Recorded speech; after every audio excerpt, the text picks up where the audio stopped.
Olá a todos, nosso segundo encontro sobre litigância climática, direito climático. Vamos falar algumas coisas mais específicas de litigância hoje, né?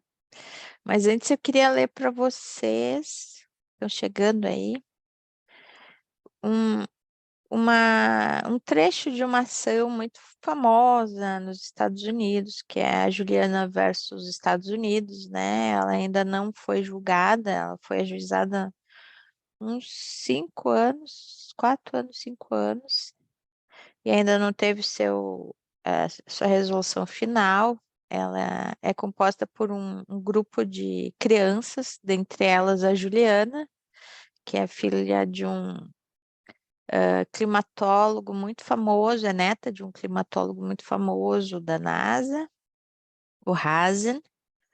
E nessa petição tem o seguinte trecho, eu vou ler para vocês. Há mais de 50 anos, os Estados Unidos da América sabem que a poluição causada pela emissão de dióxido de carbono a partir da queima de combustíveis fósseis estava causando o aquecimento global e uma perigosa mudança no clima, e que continuar a queima de combustíveis fósseis desestabilizaria o sistema climático de que as gerações presentes e futuras de nossa nação dependem para seu bem-estar e a sua sobrevivência. Os réus, que no caso é o governo dos Estados Unidos, o EPA e algumas empresas de petróleo, né? Os réus, mas principalmente o governo dos Estados Unidos, né, que eles alegam que sabiam já na década de 70 que os combustíveis fósseis e seu uso exagerado ia causar um aquecimento global. Os réus também sabiam que o impacto nocivo de suas ações representaria um perigo significativo para os autores, que são crianças, né? E que os danos persistiriam por milênios. Apesar desse conhecimento, os réus continuaram suas políticas e práticas que permitem a exploração de combustíveis fósseis. Esse é um trecho bem significativo do que é o litígio climático hoje em dia, né? Porque ele principalmente se baseia na luta para um meio ambiente saudável, sadio e uma estabilidade do clima, né? Ele se baseia no Pacto de Paris, que nós vimos ontem, e desde 2007, 2017, pelo menos, a ONU já se debruça sobre essa litigância ambiental que ela pulou para o climático, né? Porque ela leva à avaliação do Poder Judiciário todas essas demandas de matriz de carbono, de transição climática, de associações de cidadãos como e entidades civis, como temos o Conectas aqui no Brasil, né, levarem a litigar perante os governos, principalmente, há pouca litigância climática contra empresas, mas na sequência veremos que também há, mas geralmente litigar contra estados para que os estados tomem uma providência, para que os estados realmente implementem com efetividade o Pacto de Paris, que não fique só na conversa fiada, né? Em 2017, a ONU já fez esse documento que se chama, tem tradução, né, para o espanhol, o estado do litígio em matéria climática no mundo. Por quê? Porque principalmente nos Estados Unidos foi a nascente desses litígios climáticos, né? As ONGs ambientais começaram a ingressar contra o governo dos Estados Unidos, pelo menos desde 2008, com um caso contra o EPA, que aqui seria mais ou menos a agência ambiental parecida com o IBAMA, pedindo regulação de ar, regulação de água, regulação de extração mineral. Aqui eles fazem muita extração de xisto também, que é uma espécie de carvão que eles tiram o petróleo, e daí o substrato que sobra é muito poluente para as águas. Então, a sociedade civil, principalmente da onde eu estudei, que é em Delaware, é muito ciosa dos seus mananciais de rios, etc.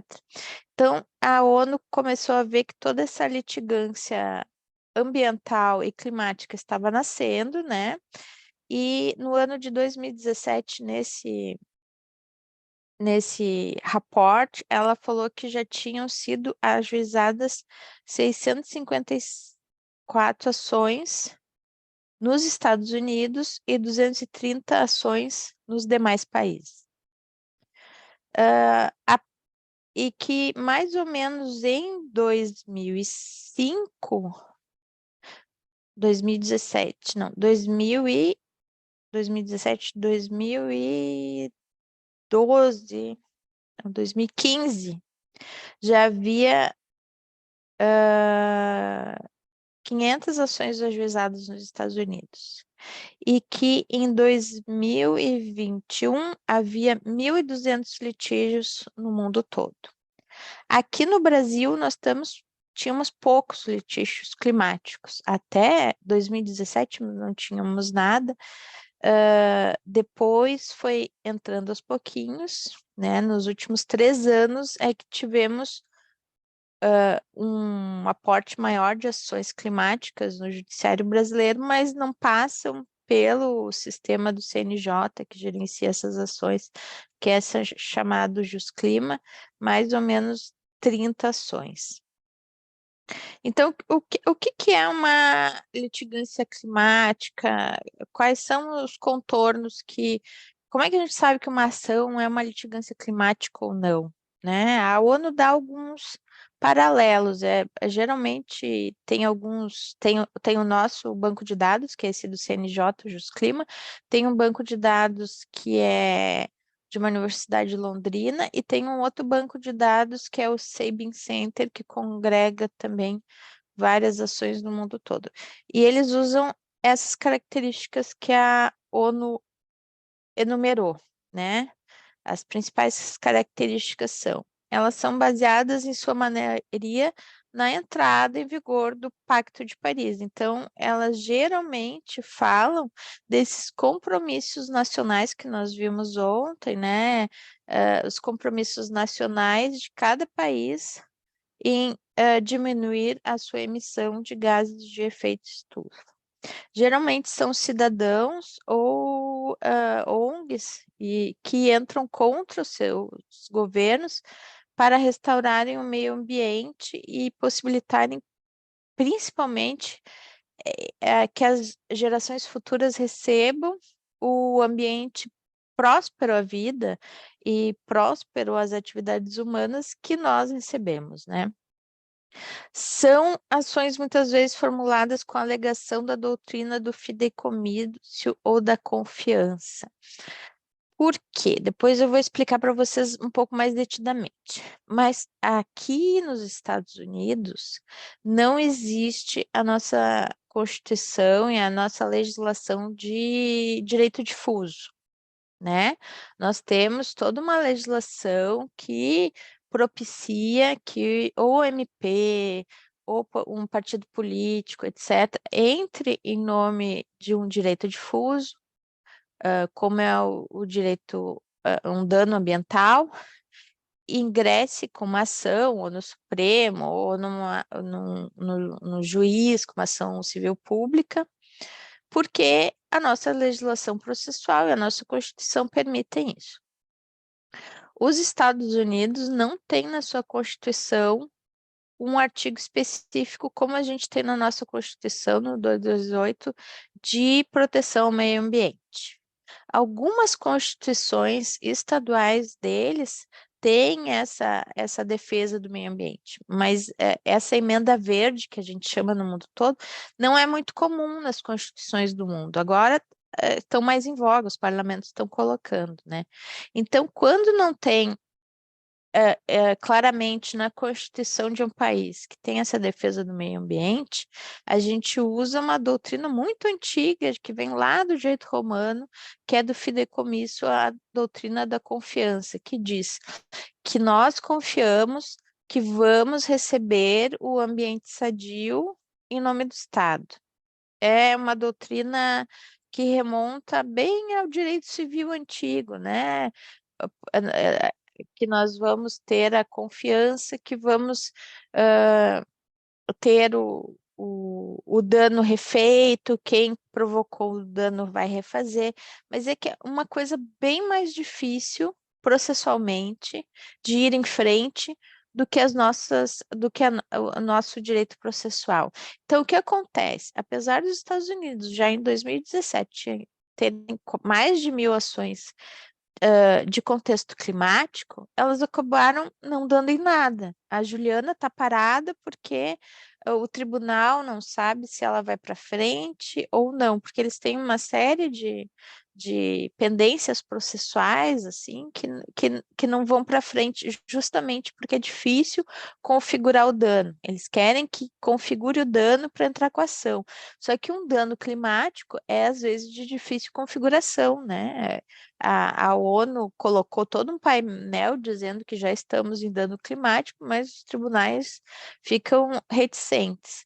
Já no Brasil, não. Apesar de termos pouquíssimas ações, umas 30, máximo 40, eu acho que agora, a nossa legislação, como é muito avançada do ponto de vista ambiental, conseguiu recepcionar toda essa demanda climática e consegue já ter coisas julgadas, inclusive no STF, como vamos ver lá mais adiante na pauta verde. Então, esse artigo 225 da Constituição, que é a garantia de que toda a sociedade usufrua de um meio ambiente ecologicamente equilibrado, é um dever do poder público. Então, quando a Constituição já diz isso, facilita muito. E aqui nos Estados Unidos, a luta justamente é para que se faça um Green Amendment, se faça uma emenda verde na Constituição americana para que o direito à vida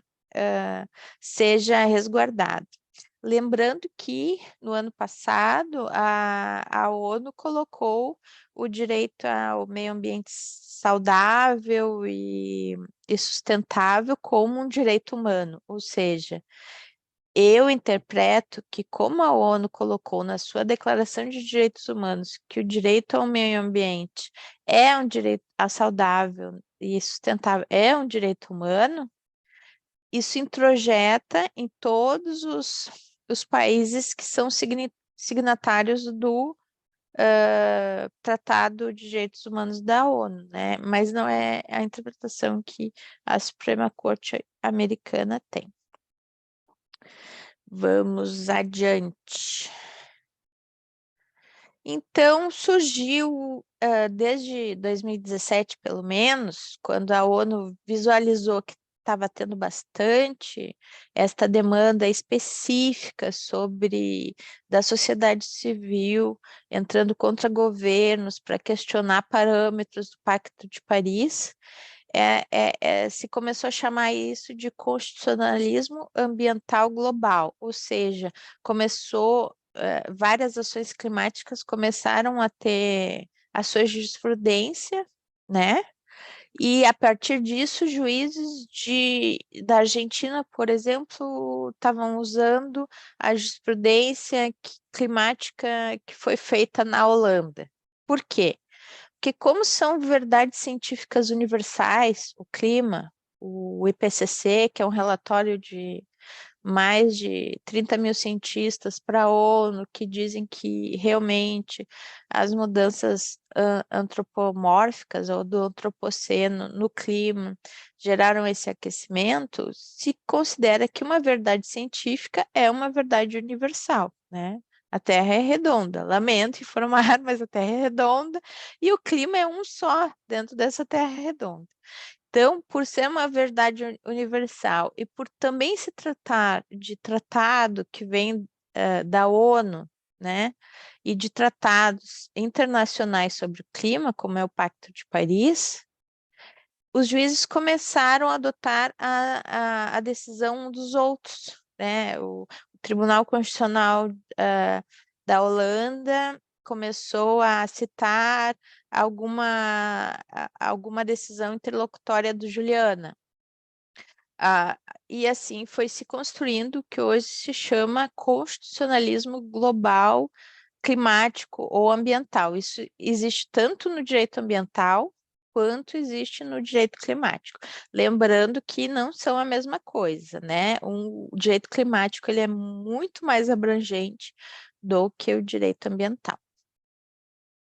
Agora a gente vai conhecer um pouquinho das mais conhecidas assim ações no mundo sobre litigância climática. Temos o Minors Oposa, que é uma petição que foi fundada na ideia do direito humano em uma ecologia equilibrada e saudável, que depois virou um direito humano.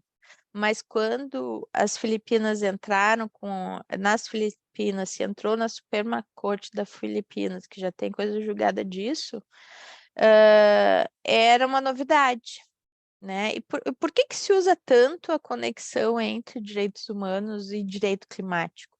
Porque os juízes são muito desconhecedores do direito climático.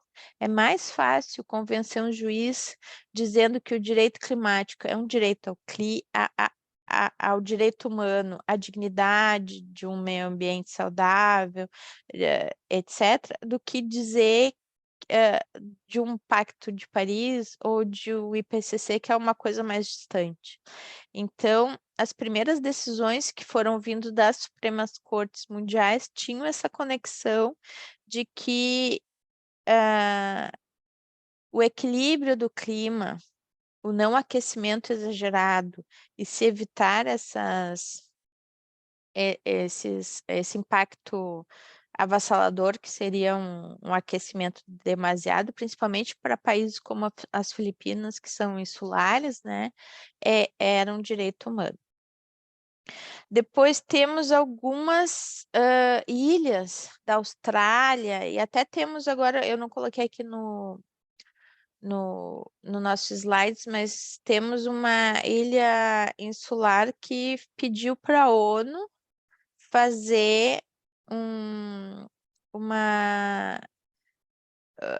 É um pouco difícil explicar o mecanismo, mas assim, ó, pedir para a ONU explicar por que que o direito ao clima é um direito humano e como ele deve ser usado. E isso tem um mecanismo que é consular lá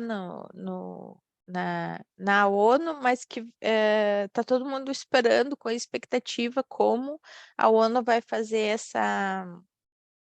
essa explanação. Depois eu coloco para vocês no grupo este caso específico. Temos, e daí os casos mais recentes, né? Temos o caso do People's Climate Case, que tem a ver com a União Europeia, o Tribunal Geral da União Europeia e famílias, né? Esses cases foram entrados, foram ingressando no Tribunal Geral da União Europeia por todos os países, praticamente.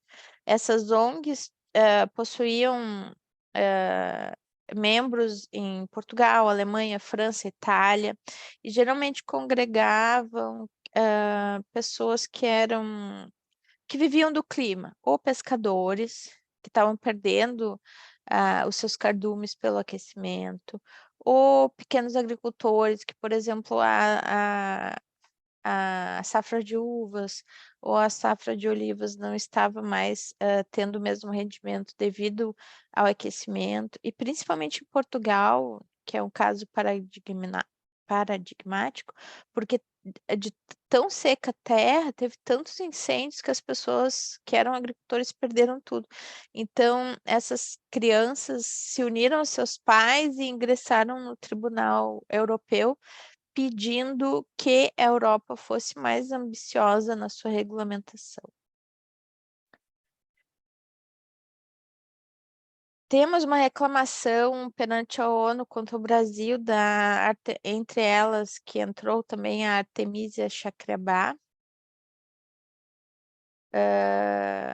na época, bem no início do governo Bolsonaro, mas temos duas ações bem importantes que depois eu vou falar para vocês, tá? Que é a Urgenda e o Neubauer. Mas antes de falar para vocês sobre essas outras ações, eu quero falar uma coisa bem específica que não é muito aventada, mas que pode cair numa prova de vocês, que é as futuras gerações, elas podem ingressar ou não como parte em uma ação, né? Por quê? Porque a maioria dessas ações climáticas fala o seguinte: como está não dá, as futuras gerações não vão ter um planeta com habitabilidade, vai ser inabitável. Não só as futuras gerações humanas, como também as de animais, de plantas. As plantas vão perder a sua capacidade nutricional, o mar também não vai conseguir mais manter o seu ecossistema, etc. Então, se alega em grande parte dessas ações climáticas que o direito às futuras gerações está em risco, né? E se coloca especificamente várias dessas ações que eu falei para vocês, tem assim, ó, Juliana Fulano e futuras gerações. E daí, você como juiz, ou você como MP, ou você como defensor, como você vê a futura geração como um ente no nosso direito processual? Pode ou não ser? É a grande questão processual que temos hoje em direito climático, né? Eu vou colocar algumas coisas de filosofia do direito, de como esse direito das futuras gerações nasceu, para vocês refletirem um pouco. Basicamente, tem dois teóricos que começaram a falar de futuras gerações. É o Peter Hans, alemão, e o Peter Haberle, também alemão, né? Por quê? Porque na Guerra Fria e com o, o dano, o dano que teve em Chernobyl, que é um dano nuclear, se vislumbrou lá pela década de 80 que realmente podia ter um dano humano tão forte que as futuras gerações poderiam se tornar inviabilizadas. Quem viu aquele documentário de Chernobyl sabe que poderia ter dado uma explosão bem maior e comprometido a vida humana na Terra, né? Então, Peter Haber fala que o direito intergeracional, né, das gerações futuras, ele é concebido para a proteção do habitat, da cultura, né, e do entorno da vida. A proteção geracional implica simultaneamente a proteção da natureza e da cultura, porque nós, principalmente os humanos, somos seres culturais, né? Não só vivemos na Terra. O Hans Jonas fala também desse imperativo de que as nossas ações atuais sejam compatíveis com a permanência da vida, não só humana, quanto também de qualquer tipo de vida, né? Que nós não podemos ir além do nosso mandato. O Rawls e a seguidora dele, uma professora da Universidade de Washington chamada Browns Weiss, também fala nessas futuras gerações. A Weiss tem uma linguagem assim bem corporativa, né? Ela disse assim, que é como se fosse um trust, um planetário, né? Que nós fazemos um contrato quando entramos nesse planeta e que temos que devolver esse planeta como encontramos. A Marta Nussbaum, que aliás fez um livro ótimo agora sobre direito de animais, ainda não foi traduzido para o português, mas é maravilhoso para quem gosta. Ela fala o direito para vivos, humanos e não humanos, porque ela fala que por que só os humanos têm direito às suas futuras gerações, né? Realmente, os animais também têm direito às suas futuras gerações. O ser humano não pode poluir os mares, os oceanos, a ponto de, por exemplo, viabilizar as futuras gerações de baleias, de tartarugas, de animais marinhos. Isso tudo estaria dentro de um nível criminoso, até ela fala. Então, temos o seguinte, eu até fiz uma análise, né, nos tribunais europeus, americanos e aqui. Toda vez que se ingressou com esse ente futuras gerações, porque geralmente quando é uma pessoa física ou jurídica, se tem jurisprudência. Agora, quando é um direito difuso, que seria representado pelas futuras gerações, geralmente só o MPF ou determinados entes poderiam entrar. Não poderia entrar, por exemplo, a Juliana e as futuras gerações. Mas está mudando isso, né? No Juliana Suprema Corte, a Suprema Corte americana disse que sim, futuras gerações são um ente que pode ingressar com um curador. A Germanwatch, que é uma ação climática que tramitou no Supremo Tribunal Alemão, também falou que sim. Já em Haia, a ação urgenda falou que não, o Tribunal Superior de Haia falou que não podia, não existe futuras gerações, tem que realmente ser uma pessoa corporificada, e o Tribunal Europeu ainda não se pronunciou sobre isso. No STF e STJ, existem vários julgados que reconhecem direito das futuras gerações, mas não para direito climático, para direito cultural. Por exemplo, assim, ó, devemos preservar o pelourinho para as futuras gerações, né? Então, agora nessa agenda verde, que ainda não foi totalmente julgada pelo Supremo, nós vamos ver como o Supremo vai decidir sobre isso. Mas eu, se fosse fazer uma prova, eu ia perguntar isso, porque acho bem pertinente. Então, vamos ver as duas ações, assim, mundiais, uma na Alemanha, outra na Holanda, que moldaram e influenciaram muito as ações climáticas aqui no Brasil. A primeira é a Urgenda, né? Ela vem de uma ONG que se chama Caso Clima.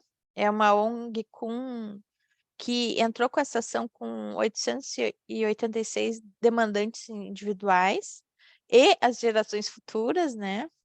Contra o governo holandês, e foi o primeiro no mundo em que cidadãos declararam que seu governo é legalmente obrigado a prevenir as mudanças climáticas. Foi a primeira ação climática mundial que disse: não, você, governo, não pode mais agir assim, só fazendo uma leizinha e não fazendo nada de concreto. Nós, holandeses, queremos que se diminua a nossa pegada de carbono, até porque a Holanda, per capita, tinha a maior pegada de carbono, ou seja, gasto per capita por carbono em toda a Europa. E essa ação tramitou lá no Tribunal Distrital de Haia, né? Foi a primeiro grau desta ação, né? E o Estado holandês foi legalmente obrigado a agir diante de uma emergência climática. Óbvio que o Estado holandês disse: não, eu não posso ser obrigado por uma ação a agir politicamente, porque isso é uma esfera política. Vocês não podem me obrigar a mudar toda a minha política ambiental e climática, porque isso é a esfera política, porque isso é do Congresso holandês, e eis que se reconheceu nessa ação, no primeiro grau, que isso não pode ser arguído, que o cidadão pode sim forçar o governo a ter metas mais ambiciosas climáticas, que no caso era o Estado holandês estava rejeitando a noção jurídica de que poderia ser legalmente obrigado a agir fora do quadro europeu de 2030. É uma agenda europeia de 2030 para mitigação de gases de efeito estufa, né? Isso não estava só adstrito à política, que sim, aquelas pessoas poderiam ter do seu governo uma meta mais ambiciosa, porque senão realmente não se conseguiria essa redução do aquecimento, né? A Suprema Corte holandesa foi muito específica a acatar que sim, é uma decisão ao alcance dos tribunais, não é uma decisão política, e determinou essa condenação, né? Ela condenou que até 2030 o governo holandês tivesse metas mais ambiciosas, que no caso para eles era ter o aquecimento de 1,1 graus Celsius. E depois isso foi para a Suprema Corte e lá se confirmou isso. E é muito linda essa sentença urgenda, ela tem mais ou menos umas 150 páginas. Eu traduzi, eu não sei holandês, mas eu tenho uma amiga que sabe, ela traduziu para mim. E tá lá, no início, os ministros da Suprema Corte da Holanda fazem um apanhado muito legal da Eco 92 que teve no Rio de Janeiro, porque a Eco 92 é o tratado que a gente menos lembra em climático, mas é o tratado mais filosófico, mais bonito de se ler, que fala das gerações futuras. E o tribunal holandês, nessa ação urgenda, falou o seguinte: é, é, é uma declaração determinada a proteger o sistema climático para as presentes e futuras gerações. Neste contexto, ao julgar essa ação tão importante, o tribunal fez questão de frisar que essa agenda, bem como qualquer agenda climática, dirige-se à nossa geração e às futuras, e que a elevação da temperatura era algo inconcebível, que a gente não podia levar adiante, né? E daí eles fizeram algumas combinações mais específicas lá da diretriz europeia, que era o fundo da ação, e condenou o Estado holandês a reduzir os efeitos de gases estufas em 25%. Na época, a redução era de 20% da legislação. Então, por meio dessa ação, se conseguiu 5% a mais. E foi uma ação assim paradigmática. A partir dela, ela é uma decisão de 2020, vários lugares do mundo começaram a fazer quase o mesmo tipo de ação, principalmente aqui no Brasil. Porque se viu que sim, não é uma decisão política só do Congresso, não é uma decisão política só do Executivo, é sim um dever de cada estado de efetivar o Pacto de Paris para os seus cidadãos e principalmente para as futuras gerações.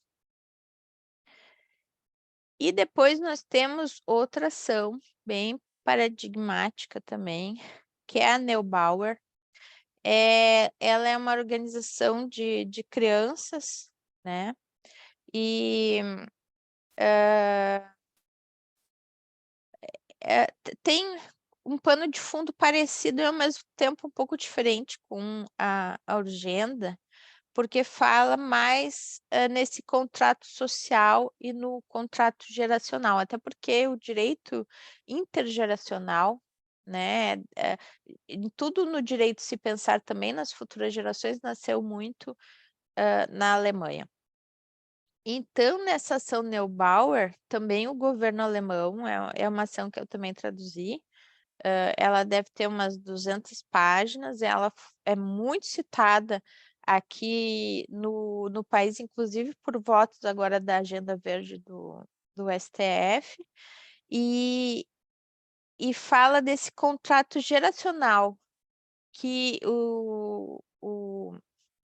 que nós temos enquanto sociedade, né? Lembra um pouco o caso de Chernobyl e lembra principalmente a política fundamental que no direito intergeracional é assegurar que as gerações futuras tenham o seu espaço. O caso concreto da Neubauer é basicamente, eu vou dar um exemplo assim para vocês.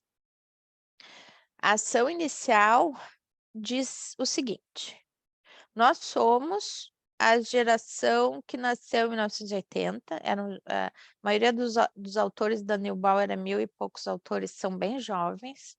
Nós somos a geração que nasceu entre 1980 e 1990, e quando toda essa geração, como eu, que usou a matriz de carbono a full, viajei, andei de avião, andei de carro, quando toda essa geração tiver morrido, nós, quando estivermos na nossa maturidade, não vamos poder usar mais nada. Por quê?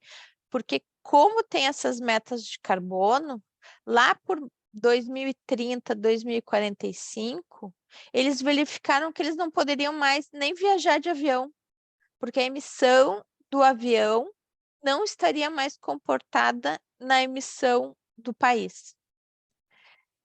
Ou seja, o Estado tinha que reduzir já agora as emissões para que a geração futura pudesse ainda fazer um pouco de emissão de carbono. Porque estava tão injusto essa atual geração gastar e emitir ainda tanto carbono, e a geração futura é que ia ter que economizar tudo e etc. É mais ou menos essa métrica e essa contabilidade de carbono que eles fizeram, e o tribunal alemão acatou e disse: não, realmente, o Estado alemão vai ter que diminuir a sua pegada, etc. E vamos...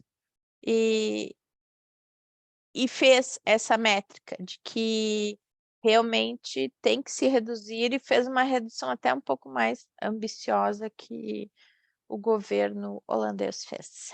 Alguém quer fazer alguma pergunta, falar um pouquinho?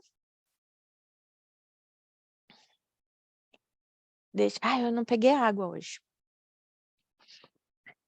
Então, vamos ver o que entrou aqui. Com essas 3 ações, com essas várias ações dessa jurisprudência climática global que nós falamos, né, em direito climático, começaram, então, a ingressar aqui no Brasil ações. E uma ação que eu gosto muito é a ação do Instituto Amazônia, que o advogado é o professor Delton, professor da Unicinos, do Rio Grande do Sul, que eu considero um dos melhores especialistas e conhecedores de dano climático e jurisprudência climática, né? E basicamente fala do plano de ação que se tinha para a prevenção do desmate da Amazônia, etc. Tem um trabalho maravilhoso de estudo de impacto feito por um dos grandes climatologistas e cientistas brasileiros, que é o Carlos Nobre, né? Ele que fez... ele é um cientista-chefe do IPCC para o Brasil, junto às Nações Unidas. Ele também faz o relatório do IPCC. E ele ajudou a fazer a parte científica dessas ações. Por quê? Porque uma das características da ação climática é que geralmente tem um estudo bem aprofundado, específico, de conteúdo muito forte científico, né?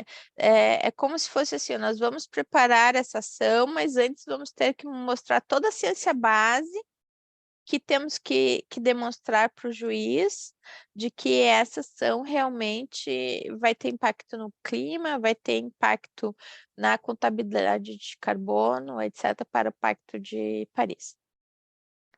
E aconteceu uma coisa que até há pouco tempo acontecia muito com as ações climáticas. Não é só vocês e só a maioria das pessoas que não conhece direito climático. A maioria dos juízes também não conhece direito climático. E um ex-colega meu lá de Curitiba, quando chegou a ação, disse: não, essa ação aqui não existe e indeferiu a inicial. Disse, não existe, não vai para frente, etc.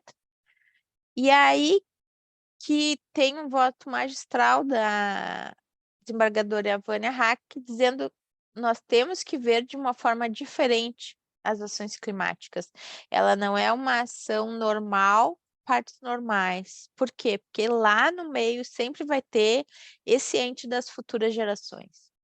Mesmo que não esteja lá na inicial, futuras gerações, nós sempre vamos ter que ter em mente que nós estamos diante de uma ação que tem um impacto intergeracional muito forte, de sobrevivência da humanidade muito forte. E daí lá ela reviu esse indeferimento da inicial, né?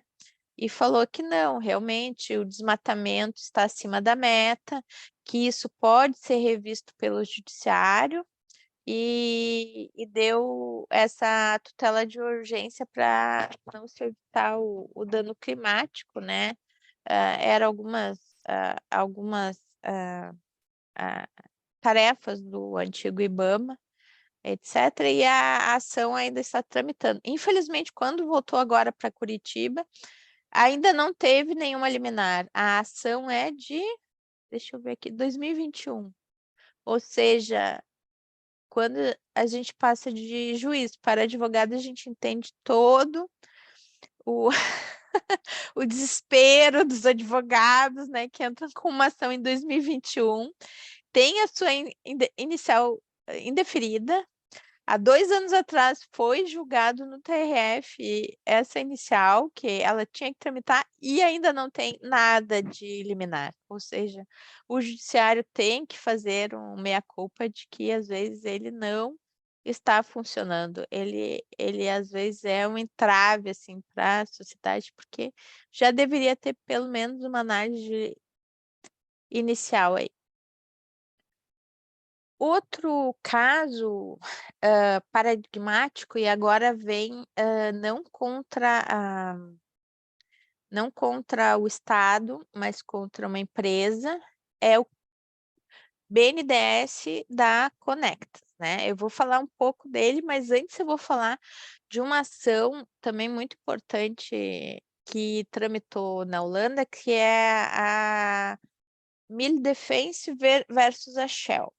A Shell é a empresa de petróleo que temos aí, parecida com a Petrobras, e que desde 1970, 1960 já até teve um escândalo, acho que foi com Interlinks, não sei, que mostrou que ela desde a década de 60, 70, ela já sabia que essa matriz de carbono ia conduzir um aquecimento global e possivelmente ia ter derretimento de geleiras, etc.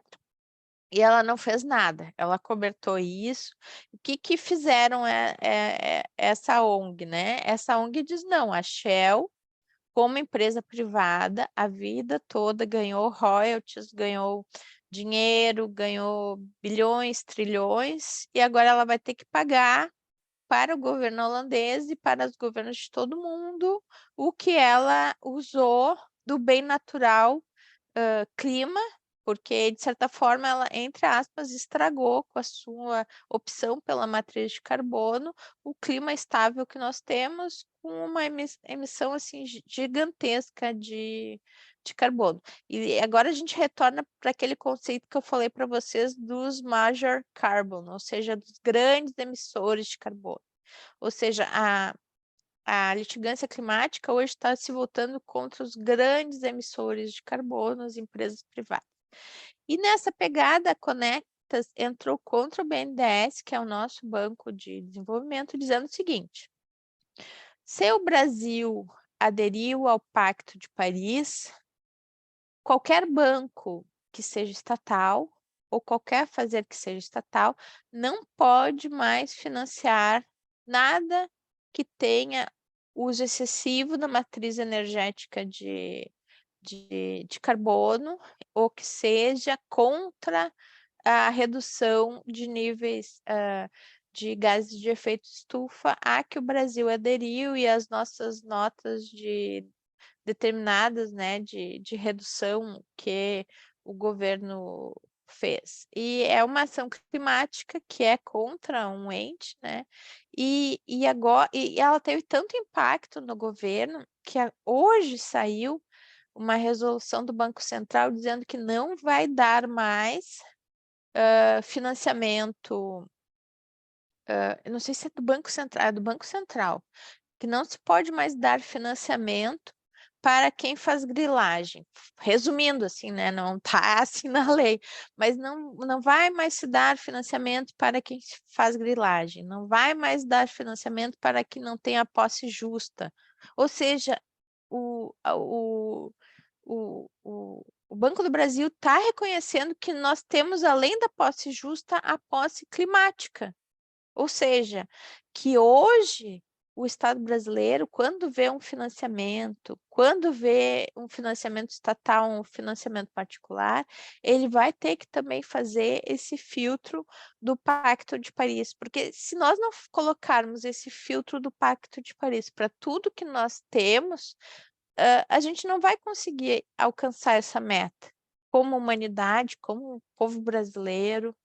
Então, é muito importante essa ação da Shell lá na Holanda e essa ação da Conectas aqui, que ainda não foi julgada, porque temos isso, temos que ver agora tudo com esse filtro da posse climática, da propriedade climática, de que tudo tem em direito corporativo, em direitos humanos, também agora um enfoque de redução e transição energética. Bom, gente, eu acho que já vou parar aqui por hoje para sobrar para a nossa terceira aula a nossa pauta verde, que é a nossa pauta do Supremo Tribunal Federal, e alguns casos que eu dividi aí com vocês para a gente comentar, etc. Porque eu gosto muito de dar os casos. Eu geralmente gosto de dar aulas assim com matérias que ninguém nunca viu na vida e com casos assim bem diferentes, porque é no caso que a gente aprende, né? Eu fiz a faculdade de Direito há zilhões de anos atrás, no Jurássico, e a gente aprendia lei de condomínio sem nunca ter feito um editalzinho ali de condomínio ou um contratinho de condomínio, né? Então, eu faço justamente o contrário com vocês. Eu trago as ações, eu trago os questionamentos para depois a gente pensar em outras ações, em outros questionamentos com esses raciocínios. Alguém quer falar alguma coisinha? Acharam diferente? Acharam muito difícil? O bom disso tudo é que mesmo que seja jurisprudência internacional, está se falando tanto disso que é bem capaz de algum concurso ter uma pergunta sobre ação climática, falando de Urgenda, Neubauer e dessa ação da Shell.